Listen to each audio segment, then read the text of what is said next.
La regla de cuantización de Bohr y Sommerfeld también nos permite a nosotros determinar el carácter general de la distribución de los niveles energéticos en el espectro.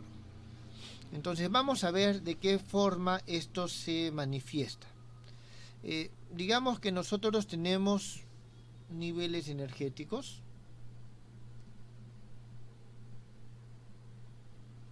y que la distancia entre dos de ellos, digamos estos dos, esta distancia entre dos de ellos es delta de E. Entonces nosotros tenemos la distancia entre dos niveles energéticos contiguos, ¿está bien?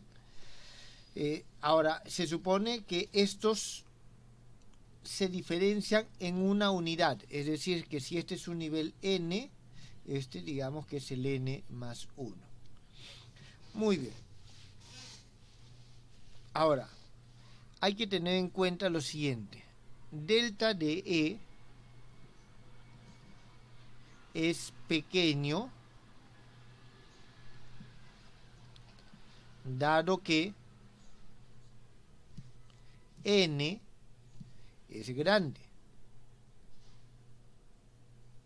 ¿Está bien? Dado que n es grande.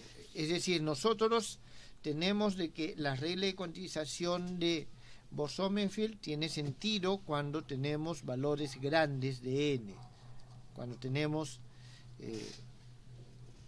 momentos grandes en ese momento. ¿Está claro? Entonces, ¿esto qué significa? Por lo tanto,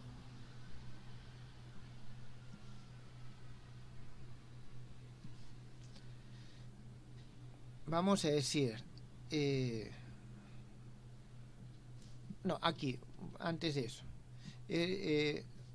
es pequeño,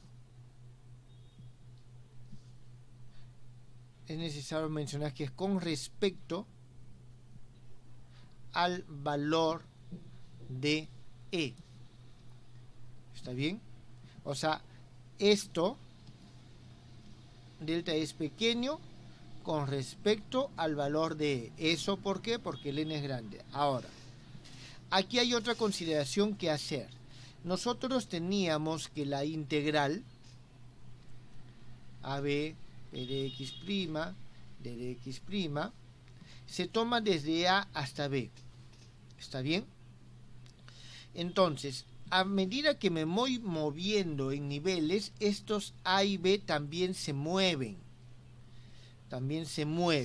¿Está bien? Entonces, debido a que se da esta relación que el delta D es pequeño, nosotros podemos decir que entonces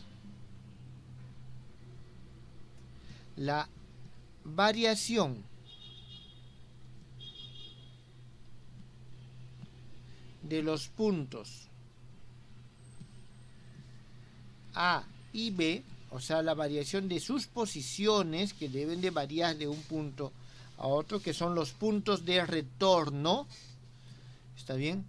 Puntos de retorno.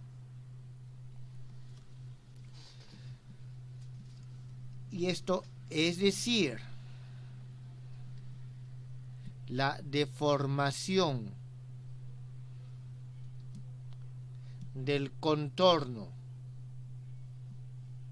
de integración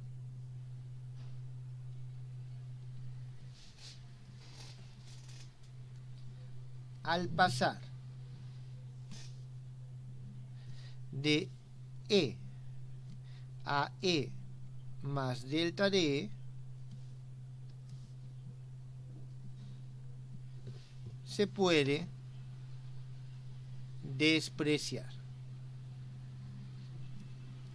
¿Qué estoy diciendo con esto, jóvenes? De que cuando yo calculo esta integral para E, puedo utilizar los mismos límites, en principio, en esta aproximación, para calcular la energía del nivel n más 1. ¿Está bien? Entonces, nosotros vamos a tener lo siguiente. Por ello, la diferencia entre dos niveles energéticos se puede expresar de la siguiente manera: 2πh, esto va a ser igual a la integral, ¿no? Eso va a ser aquí, sí, de E, o disculpen, de P en E más delta de E de dx menos la integral en P E de dx. Esto es aproximadamente igual a la integral, y aquí vamos a tener P evaluado en E más d de E más delta de E menos P evaluado en E de dx, y esto no es otra cosa que delta de E integral de contorno derivada de P con respecto a E de dx. Entonces nosotros tenemos esta relación, ¿está claro? Tenemos esta relación, pero nosotros sabemos lo siguiente: la derivada de E con respecto a P, esto no es otra cosa que la velocidad clásica, P sobre M, porque estamos en aproximación semiclásica. Velocidad clásica. Esto dado que nosotros tenemos lo siguiente, o tal que, no dado que. Entonces, bueno, entonces reemplazando aquí, nosotros tenemos que esta integral de dp con respecto a E de dx no es otra cosa que la integral de d dx sobre b, y esto no es otra cosa que el periodo, es decir, el tiempo que necesita para recorrer todo el contorno, para dar una vuelta completa. Entonces, finalmente,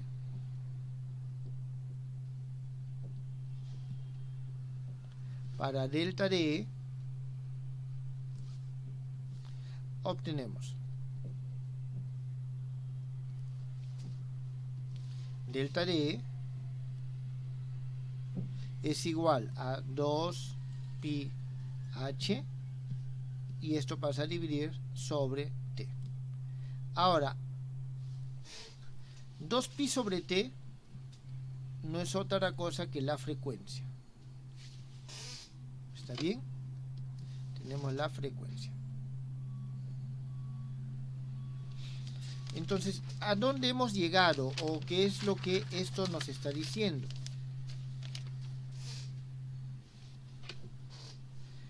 Que los niveles energéticos en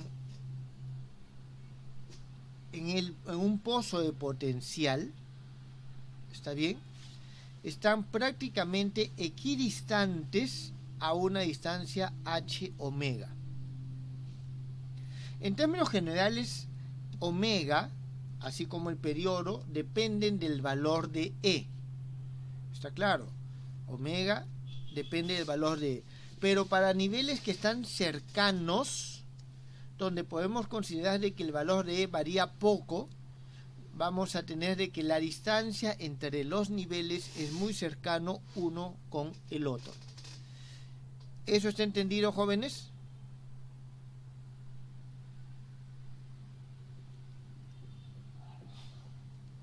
Entonces, significa que en la aproximación semiclásica nosotros podemos considerar que los niveles energéticos son equidistantes con una distancia h omega, donde omega es la velocidad angular del movimiento clásico de la partícula en ese pose potencial.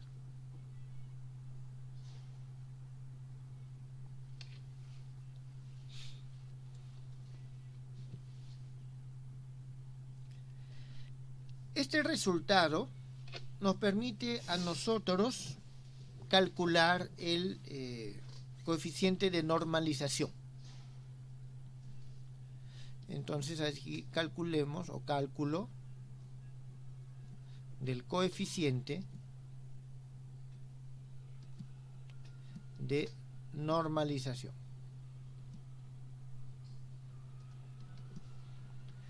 ¿Qué es lo que vamos a hacer aquí?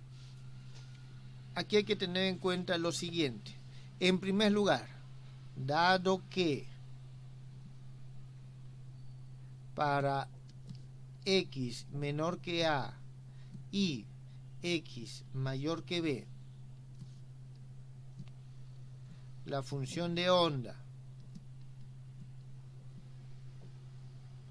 decrece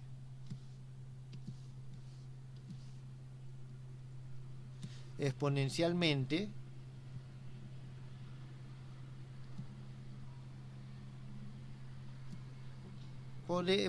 su aporte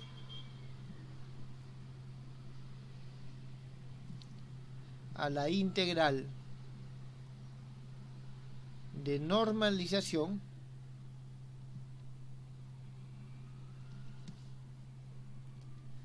se puede despreciar. Es decir, estamos asumiendo que no es significativo con respecto al resto de la función de onda. ¿Está bien?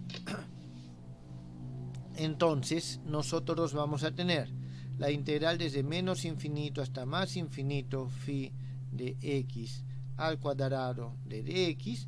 Podemos en nuestra aproximación decir que es igual a la integral desde a hasta b, si segunda derivada, o si en la región 2 de x al cuadrado de dx igual a 1.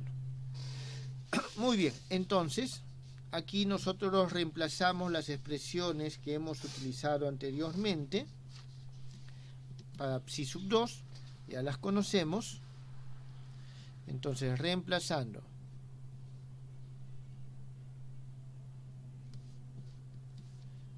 psi sub 2 de x, y aquí nos referimos a aquella donde está el b, vamos a, ¿no?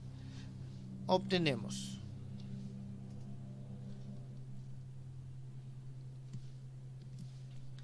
que b es igual a 1/2 integral desde a hasta b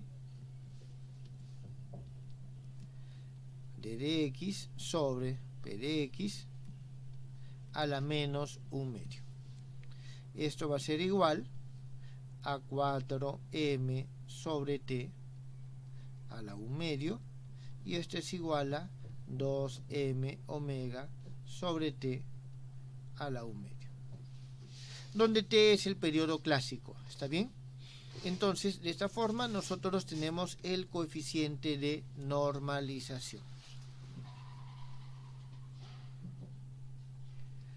Ahora, la aparición del periodo clásico, en principio, en la normalización, en principio no es casual.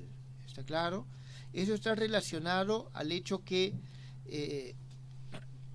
digamos, el comportamiento clásico de la función de onda cuasi clásica así lo requiere.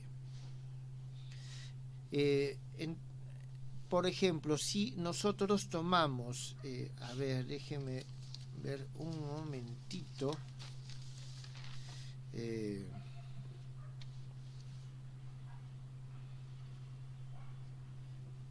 Si nosotros tomamos una de estas dos expresiones, digamos esta, ¿está claro? Si tomamos esta voy a copiarlo en todo caso, que es la expresión que estamos nosotros utilizando. A ver, un momentito, ¿dónde estamos? Estamos acá. Entonces, nosotros si reemplazamos,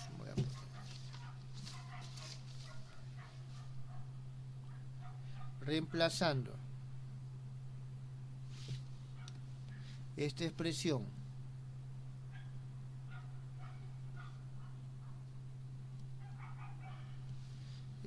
no le he puesto número a esto, le voy a poner A,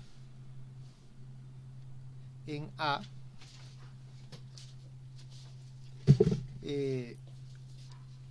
y teniendo en cuenta, o no, disculpen,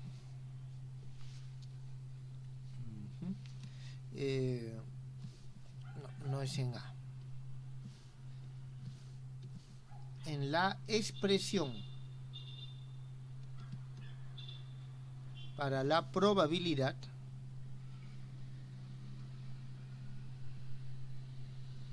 o para la densidad de probabilidad realmente, bueno, voy a dejarlo así, aquí tenemos dw de x, que es igual a si 2 de x al cuadrado de dx, es la densidad de probabilidad. Esto se obtiene aproximadamente 2m sobre t de x p de x, y esto es igual a 2 sobre t de dx b de x. Y esto es cuántico. Ahora, si nosotros tenemos clásico, la densidad de probabilidad clásica va a ser igual a 2 de dx, que es el, digamos, si recorre desde todo el intervalo ida y vuelta, pues eso es 2 sobre t multiplicado por b de x, periodo por b de x. Esto no es otra cosa que 2 veces d de t sobre t, donde este d de t es el tiempo en el cual recorre el intervalo de dx. Entonces, eso es lo que nosotros justamente estamos teniendo, el mismo resultado cuántico al calcular la densidad de probabilidad en el caso cuántico que en el caso clásico. Y eso es justamente otro de los puntos que refuerza el hecho que esta es la aproximación semiclásica. ¿Alguna pregunta, jóvenes?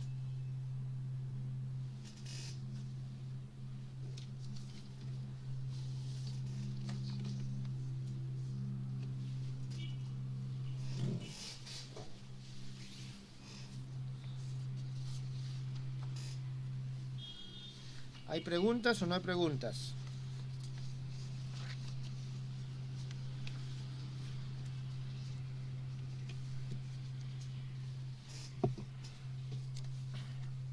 Muy bien, entonces aquí quedamos con este punto.